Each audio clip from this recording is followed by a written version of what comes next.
I like giving back to the people watching. So Spike would start giving away loads of these items and much more. So to win these prizes, all you need to do is the following. Thank you for your time. And by the way, I do giveaways on these channels as well, so check them out. Hey, so before we start, it's better to normalize our audio. It's not essential, but it is good because the listeners can increase or decrease their volume. Moving on, let's jump to the EQ. Okay, in this video we are testing the sound and we want to see how we can change it in DaVinci Resolve.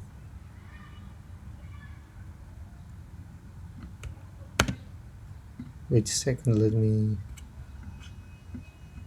make it on repeat. Okay, in this video we are testing the sound and we want to see how we can change it in DaVinci Resolve. Okay, in this video we are testing the sound and we want to see how we can change it in DaVinci Resolve. Okay, in this video we are testing the sound and we want to see how we can change it in DaVinci Resolve. Okay, in this video we are testing the sound and we want to see how we can change it in DaVinci Resolve. Okay, in this video we are testing the sound and we want to see... Well, I don't know if you can tell, but it differs. While doing this step, it gives it a bit of a push for your vocals, which is good. It's essential for videos because sound editing is important as video editing. What I did with this curve is increase my higher pitch voice, and what this curve does is limit distractions.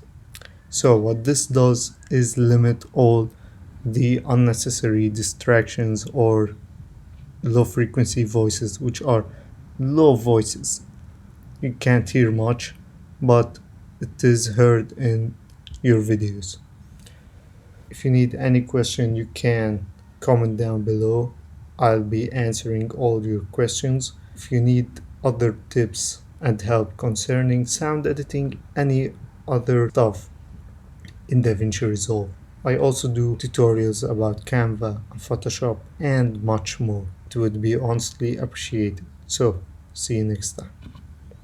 You also, if interested in videography, video editing, and how to make money making videos, subscribe to don't miss out.